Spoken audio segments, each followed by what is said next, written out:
Καλημέρα. Ακούγομαι έτσι. Πολύ ωραία. Όπα.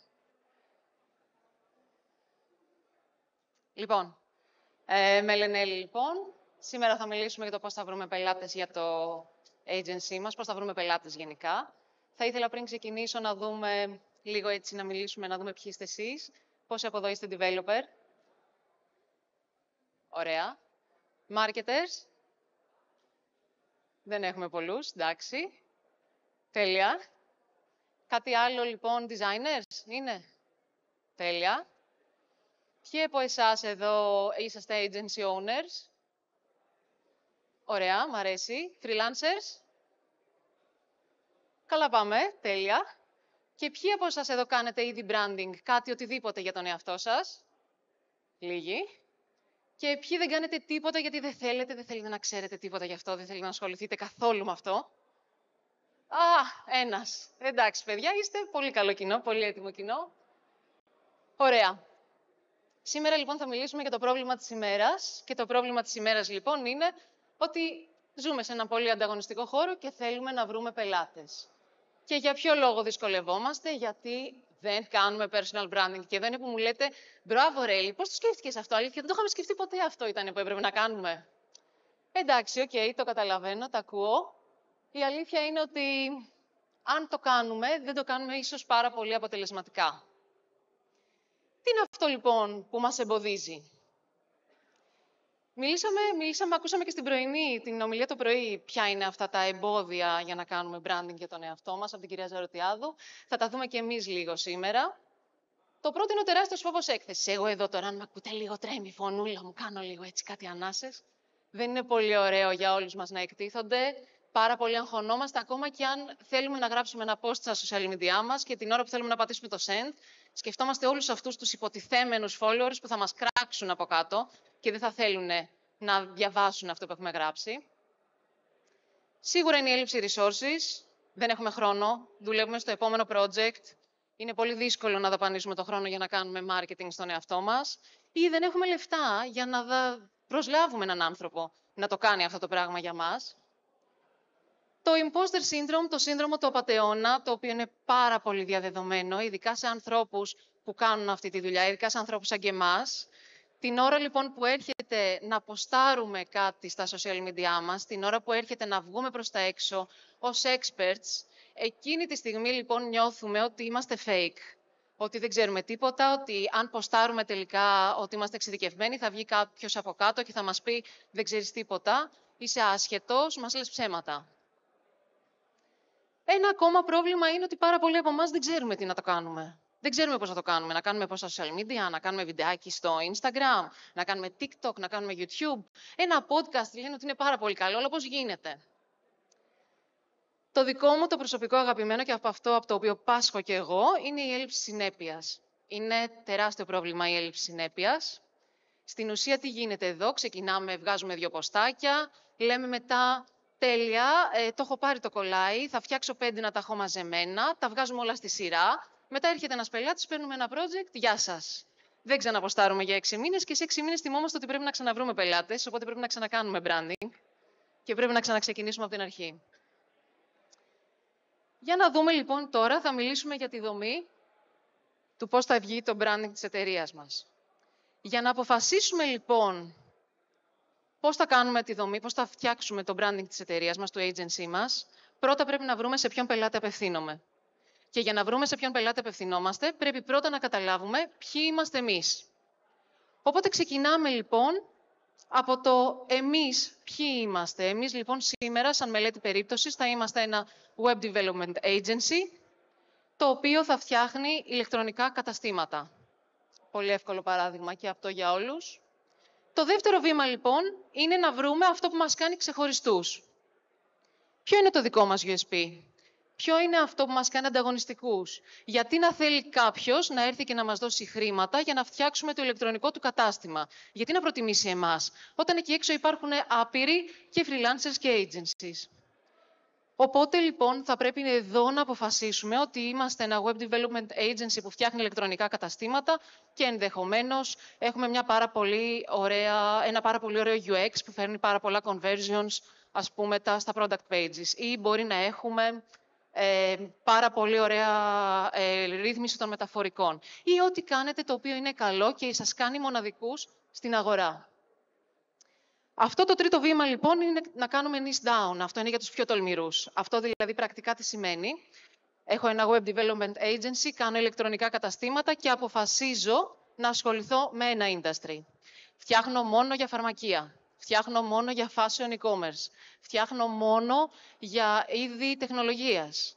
Και με αυτόν τον τρόπο ουσιαστικά εξειδικεύομαι απόλυτα, γνωρίζω τους πελάτες, τις ανάγκες του κοινού μου απόλυτα και έτσι μπορώ να το εξυπηρετήσω καλύτερα. Στο συγκεκριμένο παράδειγμα που θα κάνουμε σήμερα στη μελέτη περίπτωσης, αποφασίζουμε λοιπόν ότι εγώ είμαι η Έλλη, είμαι web developer, έχω ένα agency λοιπόν που κάνει web development, φτιάχνω ηλεκτρονικά καταστήματα για fashion e-commerce. Το επόμενο βήμα είναι τι service θέλουμε να πουλήσουμε. Ωραίο το ηλεκτρονικό κατάστημα. Πάμε, θέλουμε να δώσουμε το hosting, δίνουμε μαζί και το hosting, δίνουμε το customer service, δίνουμε αιτήσια εξυπηρέτηση, δίνουμε κάτι άλλο, αυτό που μας κάνει ανταγωνιστικούς. Τι είναι αυτό το πακέτο, το συνολικό, που θα έρθει ο πελάτης μας που είναι ένας άσχετος άνθρωπος, ένας έμπορος, που θέλει ένα ηλεκτρονικό κατάστημα και δεν τα ξέρει όλα αυτά τις τεχνολογίες. Και θα του πούμε πολύ ωραία, εγώ θα σου το δώσω όλο το πακέτο και θα μπορέσω να σε εξυπηρετήσω σε όλα, δεν χρειάζεται να βρεις κάποιον άλλον. Και αφού βρούμε το service, βάζουμε δίπλα τις τιμές, το φτιάχνουμε σε ένα πάρα πολύ ωραίο και αναλυτικό offer, έτσι ώστε ο πελάτης μας να μην μπορεί να πει όχι, να το καταλαβαίνει και να θέλει να μας δώσει τα λεφτά του και να το πάρει. Αφού λοιπόν τα έχουμε κάνει όλα αυτά, έρχεται η ώρα του marketing. Θα ξεκινήσουμε από τα digital marketing activities. Θα κάνω μια μικρή παρένθεση, εύχομαι να μην σας κουράσω πολύ και θα σας μιλήσω για δύο βασικά εργαλεία που χρησιμοποιούμε εμείς οι marketers. Το πρώτο είναι το funnel.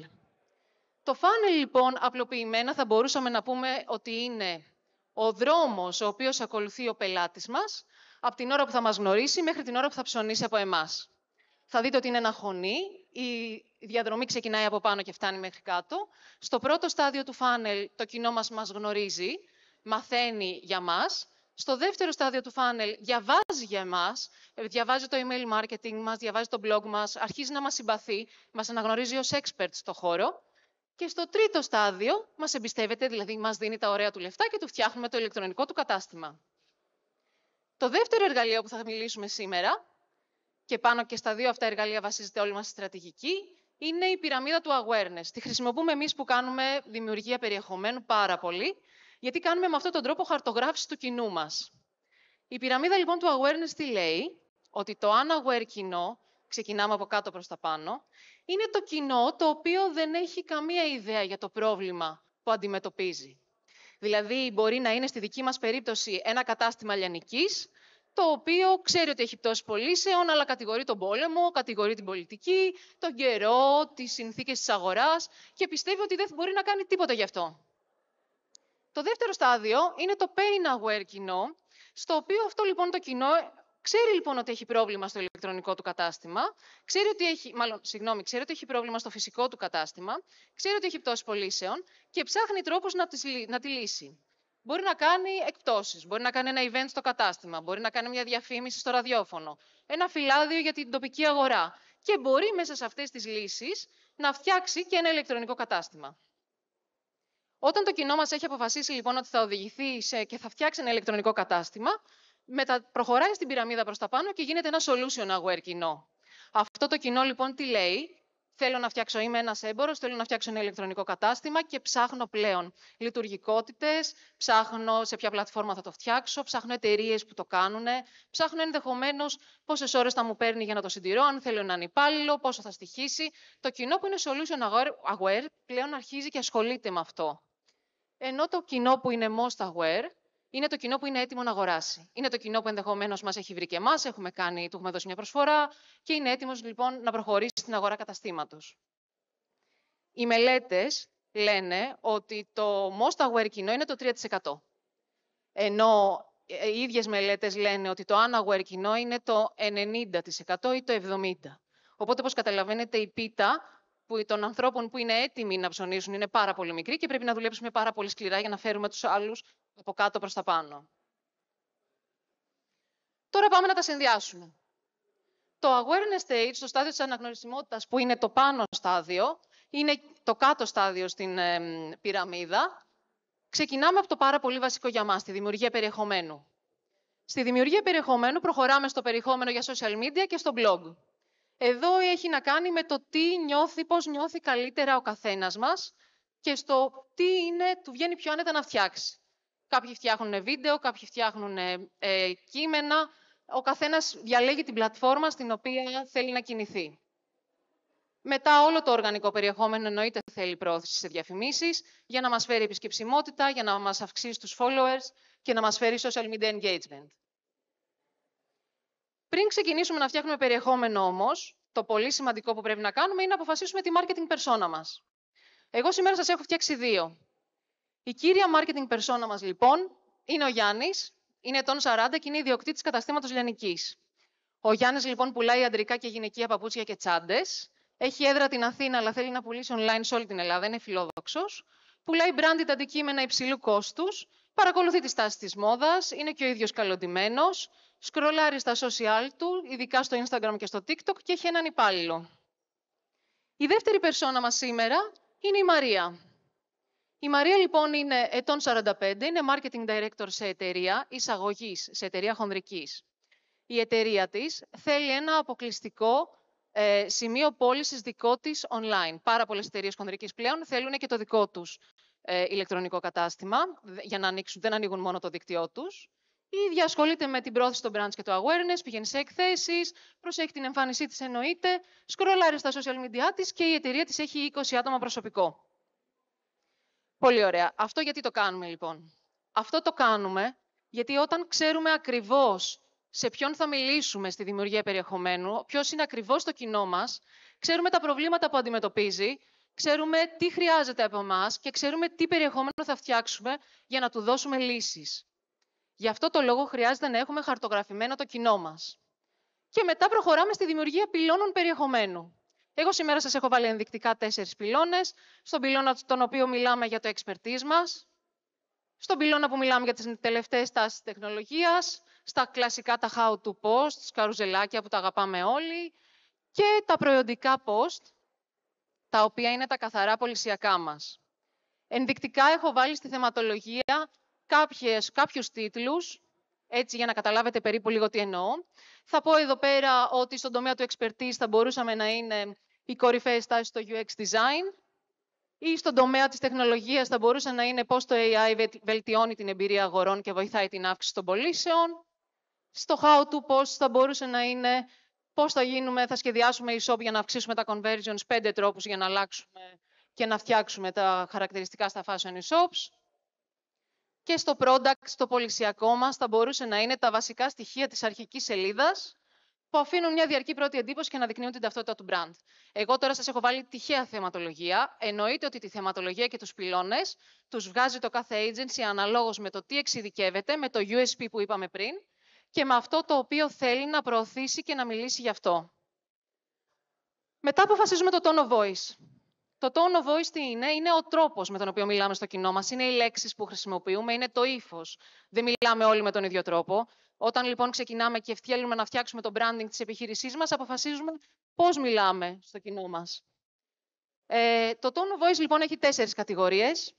Αστείο versus σοβαρό, απλό versus επίσημο, αγενές versus με σεβασμό, ενθουσιώδες versus πληροφοριακό. Εγώ εδώ σας έχω κυκλώσει αυτά που θα ήθελα εγώ να μιλάει το web development agency μου, τον τρόπο με τον οποίο θα ήθελα εγώ.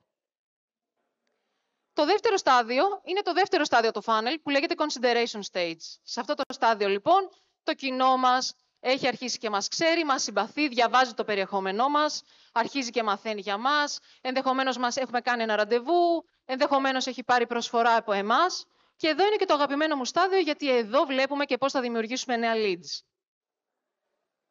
Το πρώτο και εμένα προσωπικά πολύ αγαπημένο μου εργαλείο είναι το email marketing.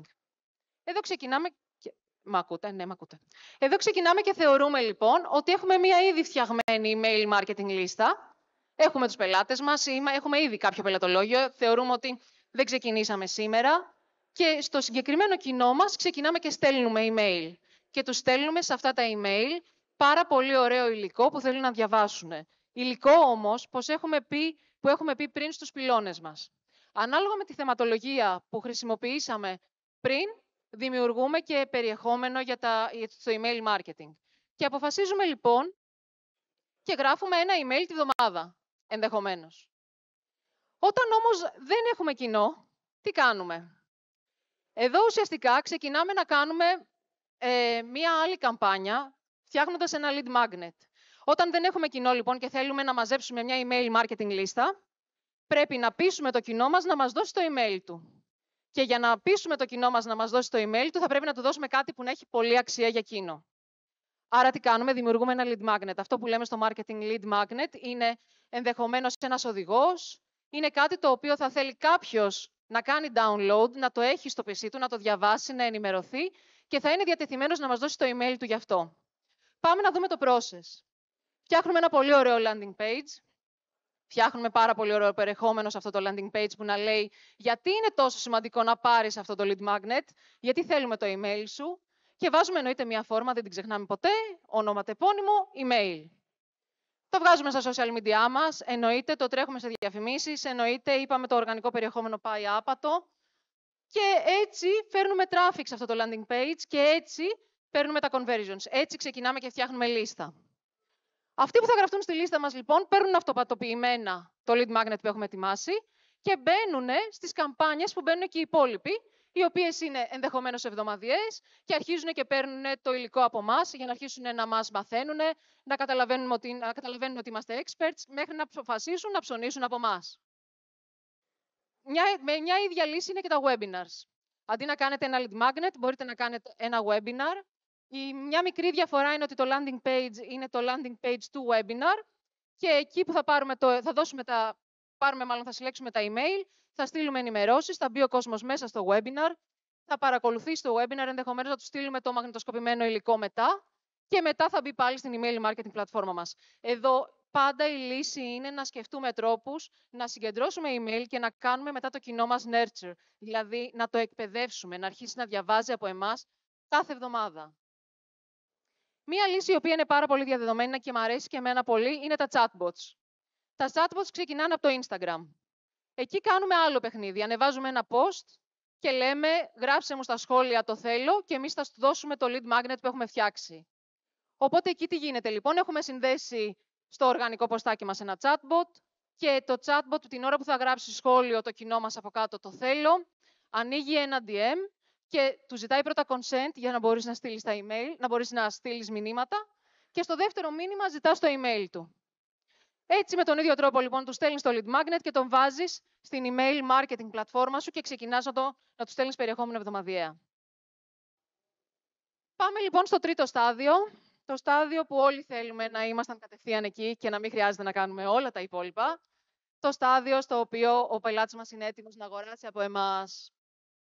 Σε αυτό το στάδιο ουσιαστικά δεν έχουμε να κάνουμε πάρα πολλά πράγματα. Έχουμε να κάνουμε πράγματα καθαρά πωλησιακά, διαφημίσεις, πωλησιακό περιεχόμενο, ένα sales page, κάνουν κάποιοι, ένα offer μέσω email και ουσιαστικά το στέλνουμε στο κοινό μας, το οποίο είναι πάρα πολύ έτοιμο να αγοράσει από εμάς. Άμα μπορούμε να συνδυάσουμε τις δύο τακτικές, μπορούμε στο κοινό που είναι στην email marketing πλατφόρμα μας και παίρνει email τακτικά από εμάς, να στείλουμε ένα offer ενδεχομένως. Οπότε μπορείτε να το σκεφτείτε και έτσι.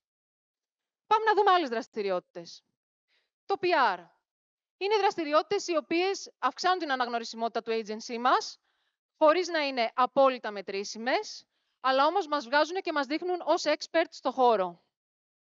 Guest blogging. Γράφουμε ένα πολύ ωραίο blog post, στο οποίο μιλάμε για τις τελευταίες τάσεις τεχνολογίας, για αυτά που ξέρουμε να κάνουμε καλά, δεν πουλάμε εκεί και κάνουμε μια συμφωνία με κάποιον μεγάλο publisher και μας δημοσιεύει. Έτσι, ουσιαστικά, μπορούμε να το χρησιμοποιήσουμε και εμείς για να δείξουμε το expertise μας. Ένα podcast.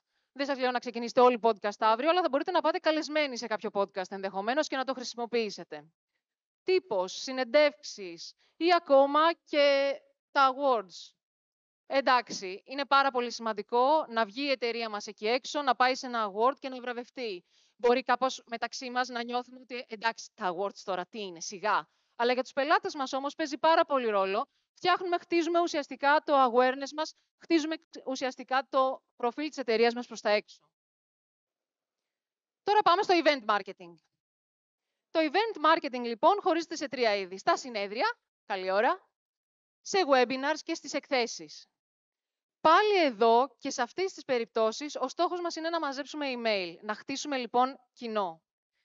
Στα συνέδρια, λοιπόν, πάρα πολλές φορές, όταν πηγαίνουμε σε ένα συνέδριο και κάνουμε μια ομιλία, ο διοργανωτής του συνεδρίου, στο τέλος του συνεδρίου, μπορεί να μας δίνει τα email του κοινού, το οποίο παρακολούθησε την ομιλία μας. Πάρα πολλές φορές σε ομιλίες σκανάρονται τα καρτελάκια των συμμετεχόντων, παίρνουν τα barcode τους, βγαίνει μια λίστα και μπορούμε να την πάρουμε μετά. Όχι σε όλα τα συνέδρια, σε κάποια. Στα webinars τη διαδικασία την είπαμε πριν και στις εκθέσεις, στο πιο old school μέσο, παίρνουμε κάρτες. Σε αυτές τις κάρτες, λοιπόν, τις βάζουμε όλες στην email marketing πλατφόρμα μας και στέλνουμε υλικό. Όπως βλέπετε, όλη η φιλοσοφία από πίσω είναι να χτίσουμε το οργανικό μας κανάλι. Ένα κανάλι, δηλαδή, το email marketing είναι ένα οργανικό κανάλι που δεν μπορεί να μας το πειράξει κανείς. Σε αντίθεση, ενδεχομένως, με όλα τα άλλα κανάλια, τα οποία στα social media ή οτιδήποτε, που εξαρτώμαστε πάρα πολύ από τους αλγόριθμους, από τις αλλαγές, από την τεχνολογία και από όλη αυτή την ιστορία. Και τέλος, το κομμάτι των πωλήσεων. Πάμε τώρα στο σκληροπυρηνικό κομμάτι, το cold calling. Εγώ το συχαίνομαι. Βάζουμε έναν άνθρωπο από το γραφείο, κάνει Google search, βρίσκει πιθανούς πελάτες, τους καλεί και τους λέει «Γεια σας, είμαστε από την εταιρεία TADE και θέλουμε να σας πουλήσουμε αυτό, θέλουμε να σας δώσουμε αυτό». Θα βρείτε ένα πολύ ωραίο script, θα εκπαιδεύσετε έναν άνθρωπο από το γραφείο σας και θα ξεκινήσει να κάνει αυτό. Τα sales ads, τα κλασικά και επίσης το email outreach. Εδώ πηγαίνουμε στο LinkedIn, βρίσκουμε ενδεχομένως μεγάλες εταιρείες για το fashion, οι οποίες μπορεί να έχουν ένα ηλεκτρονικό κατάστημα ή μπορεί και να μην έχουν. Βρίσκουμε τους marketing directors, παίρνουμε τα email τους και αρχίζουμε και τους στέλνουμε email με στόχο να συνδεθούμε με αυτούς, έτσι ώστε να μπορέσουμε κάποια στιγμή να τους πουλήσουμε. Και τώρα είναι το καλύτερο σημείο της παρουσίασης. Τώρα θα σας πω τη μυστική συνταγή για όλα όσα σας είπα πριν. Και η αλήθεια είναι πως δεν υπάρχει. Δεν υπάρχει καμία μυστική συνταγή, δεν υπάρχει κανένα κόλπο για να φτάσετε στις πωλήσεις. Δεν υπάρχει καμία... Αν βγει κάποιος και σας πει έτσι γίνεται, κάντο, θέλω να μου το πείτε και εμένα πραγματικά. Ο κάθε πελάτης, ο κάθε άνθρωπος, το κάθε agency, ο κάθε freelancer, ο κάθε ένας επαγγελματίας από εμάς, έχει άλλο κανάλι στο οποίο κινείται. Σε κάποιους ταιριάζει το video content, σε κάποιους όχι, σε κάποιους ταιριάζει το κείμενο, κάποιοι είναι πολύ καλοί στα blog post, κάποιοι θέλουν να βγαίνουν να μιλάνε. Στον κάθε ένα ταιριάζει κάτι άλλο. Το πολύ σημαντικό είναι να χρησιμοποιήσετε 2 ή 3 κανάλια, να τα συνδυάσετε και να είστε επίμονοι και να έχετε υπομονή και συνέπεια. Κανένα πράγμα δεν χτίζεται μέσα σε μία μέρα. Αποτελέσματα δεν μπορούμε να φέρουμε ούτε σε ένα μήνα, ούτε σε 3 μήνες. Χρειάζεται να αρχίσετε να χτίζετε τα κανάλια σας σταδιακά και να προσθέτετε. Και μόνο έτσι θα ξέρετε μακροχρόνια τι δουλεύει και τι όχι. Σήμερα εγώ θέλω να πάρετε από εδώ, από αυτή την ομιλία, αυτά λοιπόν τα 5 πράγματα, τα 6, ότι ξεκινάμε πάντα από το Business Foundation. Αν δεν ξέρουμε τι πουλάμε, πώς θα το πουλήσουμε προς τα έξω, πώς θα το προωθήσουμε. Αποφασίζουμε σε ποιον το πουλάμε, ποιος είναι ο ιδανικός μας πελάτης. Δημιουργούμε τους πυλώνες επικοινωνίας. Επιλέγουμε τα κανάλια στα οποία θέλουμε να φτιάξουμε περιεχόμενο. Δεν είναι ανάγκη να τα κάνετε όλα και να χαωθείτε. Επιλέξτε 2 κανάλια. Μετά παράγουμε περιεχόμενο που να δίνει αξία και το αναδιανέμουμε με τους τρόπους που είπαμε πριν για να μπορέσουμε να δημιουργήσουμε νέα leads. Σας ευχαριστώ πάρα πολύ. Όποιος θέλει μπορεί να συνδεθεί μαζί μου στο LinkedIn.